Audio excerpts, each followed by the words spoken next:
Gentlemen, today we're going over arguably one of the coolest revolvers ever made, the Colt Python.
Daryl, stop doing the gritty in front of the walkers.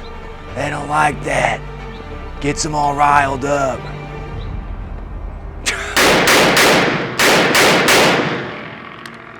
Now today we're going over two Colt Pythons in particular. These are both my guns that I acquired through financial gains. I'm gonna talk about them a little bit, we're gonna shoot them some, and honestly I'm just gonna riff because I think these guns are pretty freaking neat.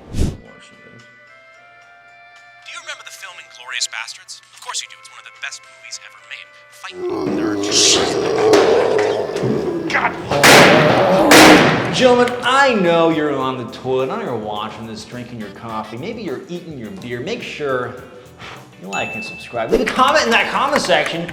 Your comments are a sacrifice to the algorithm god. Gods of which who enjoy 10 seasons of a show that could have been made into probably an hour. Coral! If we're being honest, of a zombie movie. All right, let's get back to the Colt Python.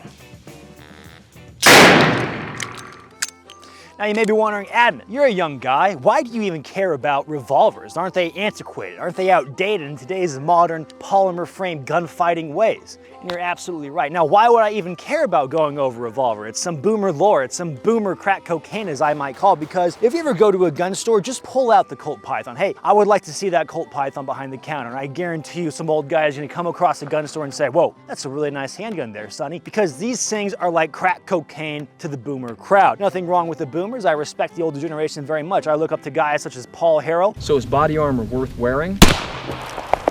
Colt Pythons to me are probably one of the coolest revolvers out there in the world. For a long time in the revolver game, it was pretty much either going to be a Colt revolver or it was going to be a Smith & Wesson revolver. That was the competition. Now, I can never claim to be a revolver guy. I only really have a few revolvers in the collection, if that. I do have a Smith & Wesson revolver, and you've seen it on the channel before. It's an 8-shot revolver. It's pretty cool. I am not Jerry Michalik. I am not Jerry Michalik. Oh God. But for whatever reason, my goat is always got with the freaking Colt Python. So it's better if I show instead of talk about, but I'm gonna show you how outclassed revolver is at fire rate and accuracy.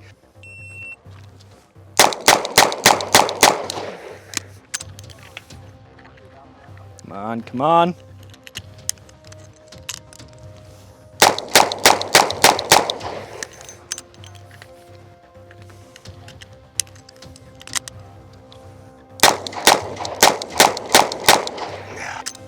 So in total, the last shot was at 20.85. Now we're gonna compare that against a Glock 19X.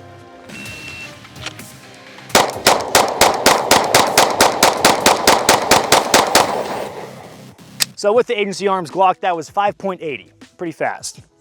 Well, could be faster, but you know, check out our hits. So here's with the Colt Python, my grouping and shot placement, pretty bad. That's on me as the shooter. I just don't train with the gun as much. It's just not what I am, right? You have 1, 2, 3, 4, 5, 6, 7, 8, 9, 10, 11, 12, 13, 14, 15, 16, 17, 18 rounds from about 10, 11 yards. Should have been way better, but I was trying to go as fast as I can, right? With the agency arms Glock 19, I have 1 Charlie and 1 line break and should be 19 rounds. 1, 2, 3, 4, 5, 6, Just kidding, it's only 18 rounds. So turns out it worked out perfect for this analogy. I thought I had 19 on me, but my bad. So 18 rounds versus 18 rounds. This was literally 4 times as fast, all from one magazine. Now, what it doesn't have is it wouldn't have that .357 Magnum potential, but the trade-off is I had an entire loadout for Revolver in just one magazine. So you can clearly see, like, that's an obvious advantage, right? Another thing you have to think about too is maybe even get close to being that fast, which I think would be borderline impossible unless you're Jerry Mitchell-like. Would be a crazy amount of training that would go into it. Just to be on the back burner of a gunfight because you only have 6 rounds. Granted, they're much more powerful bullets. It's still only 6 at a time, and then you have to reload, and that potentially could be the death of you. Gentlemen, the Colt Python will undeniably make you look like a much cooler man. But do you know who else wants to make you look like a much cooler man? This video sponsor, Americana Pipe Dream Apparel, fantastic young Zoomers getting after it in the milsurp space and arena, and they are very supportive of this channel, and they will be supportive of your milsurp needs. They have anywhere from clothing, night vision, knives, manuals, everything you may need to be the best LARPer that you can be. So a big thank you to AP. Click the link in the description down below, and they will help you get kitted and fitted. Thanks, Americana Pipe Dream Apparel.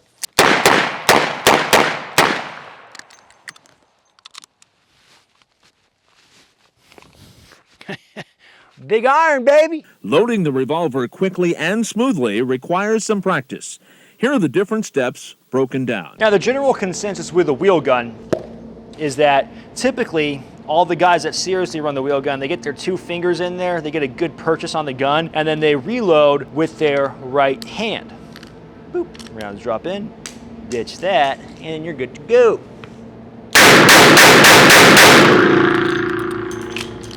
Ah! With a double action trigger, a lot of times guys will think, I'm just gonna stage it and cheat it and game it by pulling the hammer back, and I think you can get away with that depending on your circumstances. If you're holding something for a bit and you may need to shoot your target and you're holding on your target, you can always stage that hammer to the rear and you know you have a really light trigger squeeze. Boom, nice and accurate. Seeing the older guys talk about it, they knew their gun and they would pull it back to a point and they knew that was like their wall, and then they had that good trigger pull. So finding that, you hear a little click. You heard that little clicking? You can kind of see, like, there's that little click, and it got staged. I have the 2 Pythons out here. I have the older Python and I have the 2020 Python. The 2020 Python, I will give it a lot of credit. It has a pretty smooth trigger pull to where that staging is a lot less noticeable. So if you wanted to pull all the way through on the trigger, you could. That's just comparing the 2 Pythons. When I really do pull the trigger, I will say the older Python feels a little bit lighter on the trigger pull, but the follow through on the newer Python feels kind of smoother, but the trigger feels heavier. It's hard to quantify. I know you're watching this like in your living room, wherever you're watching this, maybe at work, time thefting from your boss, but you gotta take my word for it. If you have no time on a Python, right? Have any of you seen Carl? I'm looking for my boy. Dude, do your chill like that. Walkers.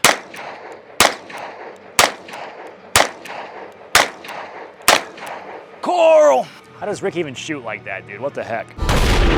Headshot. So of course, one thing that made the Colt Python return to the cultural zeitgeist was The Walking Dead, and it kind of does live rent-free in my head, even though I do hate that show. The size of that fly, dude? What the heck? So it does live rent-free in my head. And it's weird that they brought back such a cultural zeitgeist of the Colt Python, because to me, it's like, I was young when that show came out and I wasn't into guns yet, but then I remember hearing about the Colt Python and I remember being curious, what revolver was he using in The Walking Dead? It kind of got into the interest right now. Fast forward to an adult. I still hate that show and I think it sucks, but it is cool to see the Python make another comeback.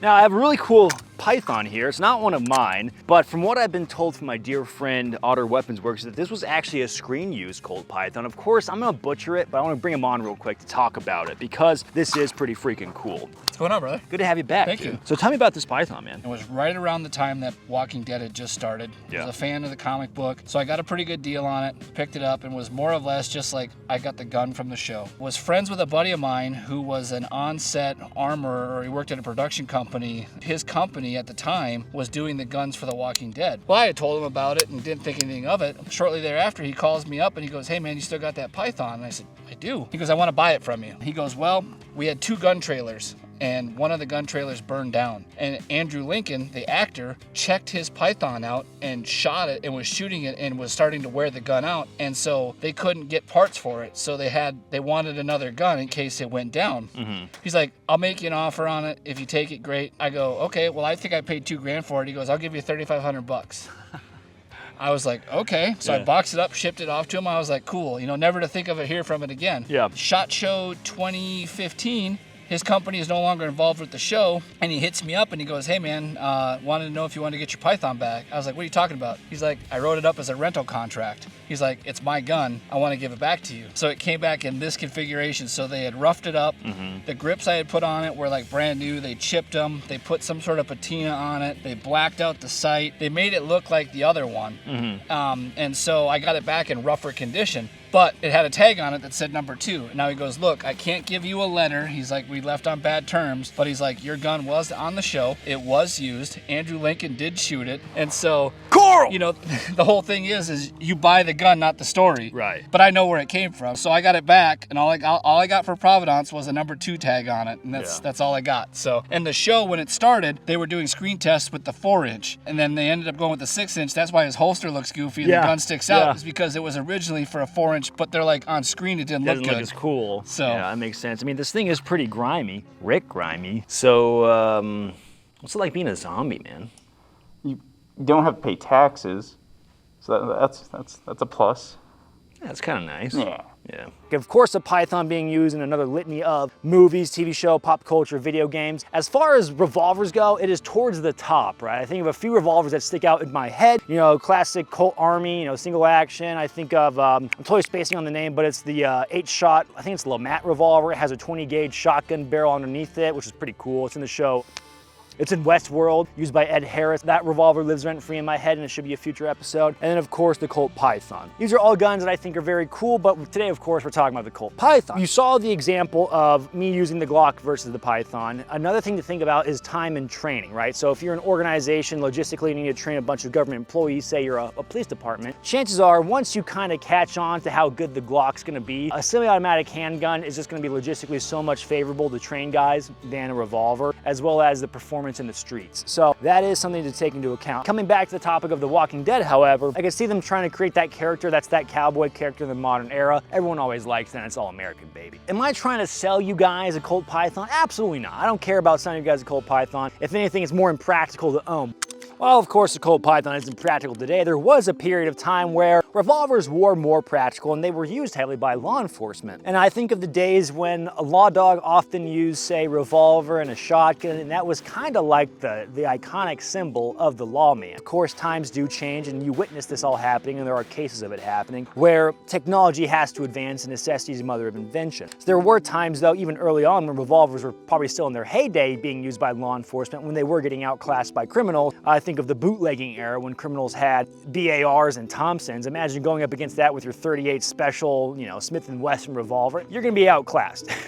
That's a bad day, right? They have remained a good sidearm and have been heavily used up until a certain point. And there was a few big shootings that I can think of that really kind of rocked the law enforcement world, and typically advancements in that world are paid for in blood. If I had a rifle on me and I was expected to use that in a fight and this was just a secondary, I wouldn't be as worried. But if this is what I was mainly carrying on patrol and that's all I had access to, then I would definitely be a lot more worried, and it kind of would change out some of your tactics because it would kind of freak me out. Now, of course, this is all from the perspective of a young Zoomer, and also I'm probably gonna get a few things wrong, but you have to bear with me in that aspect like I usually do. For me, it's kind of like a fun way to get a taste of the past in that sense, to see what those guys were using when they were young guys like my age and expected to carry a gun and a badge. So it is a little bit interesting in a historical context sense. So back when the Colt Python came out back in the day, I believe it was the 50s at some point, these high-speed engineers were like, hey, let's make a really high-class handgun. So they came up with the Python, and then it kind of became, for law enforcement, it would be like the Staccato of today. A really well-engineered handgun that's gonna be a little bit more expensive and maybe unobtainable to some guys, but the true firearms aficionados would go out of the way to get, and then it leads you to the Colt Python. Now,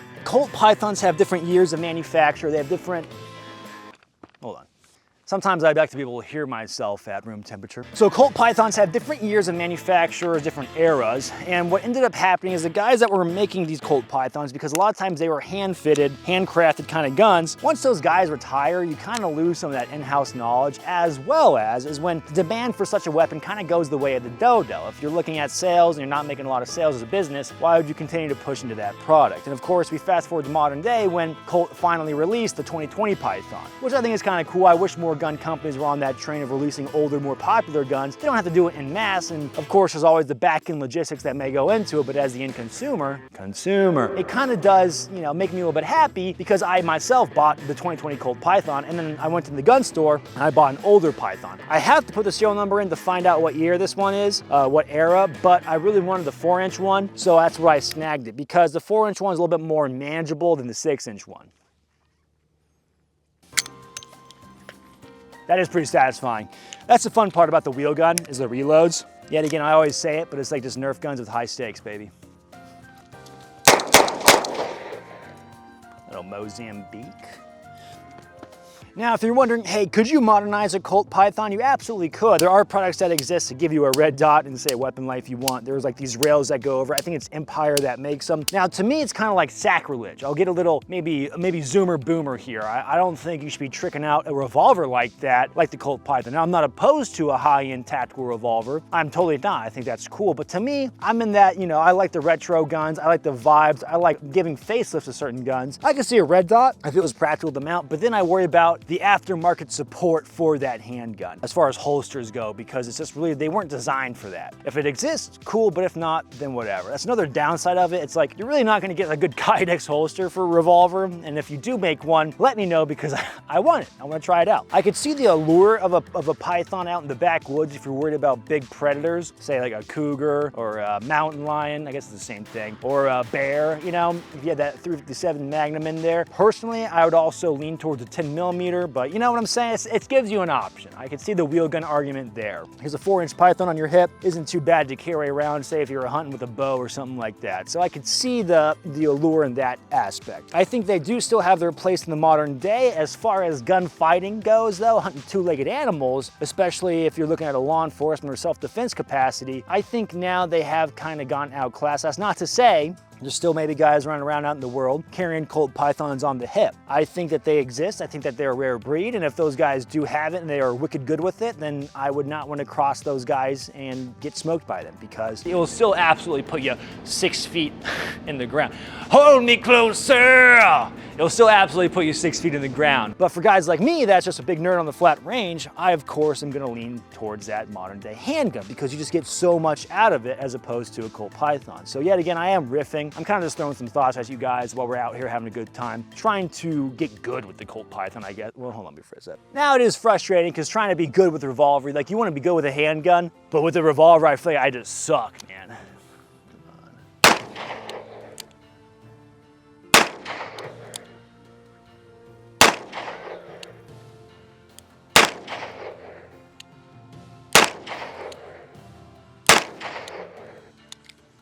Yeah. So that leads me to another thing. If you just suck with a handgun, why would you carry that thing? So I would need a lot of training before I even feel confident carrying this. Pain. Walkers. I don't like walkers.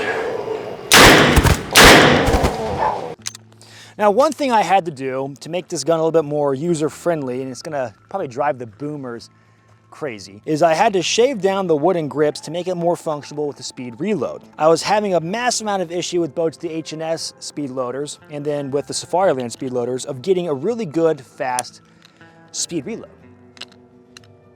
So I figured, you know what?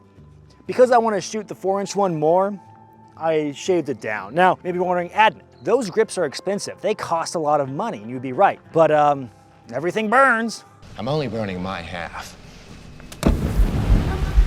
I don't care. I have a pair of backup grips that I could always throw on this thing if I ever wanted to. And to be honest, I care more about shooting it than it looking pretty. I mean, it still looks pretty. So I have more so the issue with the H&S ones, or the HKS, I should say. So I've had more the issue with the HKS speed loader where I'm trying to, after releasing the tab, trying to get it off. It's doable, but I have to finesse it. And I don't want to have to be finessing stuff if I had an adrenaline dump, right? So that's kind of where I'm coming from. Kill shot. It's ridiculous, dude. What is this channel? So if you don't know this, the cool thing about a 357 Magnum handgun is you can also use 38 Special. So if you want to go shooting a bunch, then that's really going to help out and save some money. You can save those defensive loads like the 357. You're going to want to know what it feels like and recoils like and know your zero, but it allows for more shooting and a comfier shooting experience. Now on the topic of ammo, we of course have to thank the channel's ammo sponsor, AAC. Big thank you to those guys. If you have some ammo needs, go check them out. They have a wide range of ammo and they're only going to get more and more stuff in. So I appreciate those guys for sponsoring the channel with that ammo. Oh God! It's hard to quantify, it's hard to explain. I think I like it because it is such a pop culture icon. I like it because it truly is a well-made firearm. It has high quality, it has a beautiful aesthetic, right? Buzzwords. There's just something the sex appeal, right, to the gun. It's outdated, but what I would call outdated in the modern setting. We have our polymer frame guns, we have our Glocks, we have our staccatos, we have all these different duty type guns that guys can use because they can carry 20 plus rounds in their gun alone of great duty ammo now with that 9mm round. But the Colt Python, it has none of that, right? It's not a high-speed gun, but it has a lot of stopping power, right, with that 357. That 357 will definitely vibe check you. One day I'll be Jerry Mitchell. Now, of course, like I said, yes, the gun is outdated today by our modern day standards, but it is still a cool piece of history. It's still a cool firearm in its own right, and in some applications, it still does have its usage. But overall, I wanted to do a video on this beauty because I do think the Colt Python is freaking cool, and you know what? I'm a gun channel, so I'm doing my job, baby. So a big thank you guys for stopping by and spending your precious time with me because time is valuable, and it is an honor for you to even get this far in the video. So of course, gentlemen, I got nothing else for you. Stay easy, stay breezy. Catch you guys on the flip. Woo!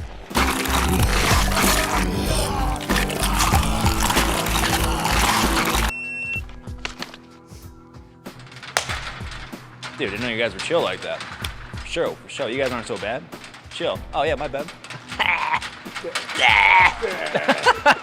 Daryl, stop doing the gritty in front of the walkers. That sounded like it hurt. No. Okay. Oh. Oh, hold on. Sorry. What's going on here?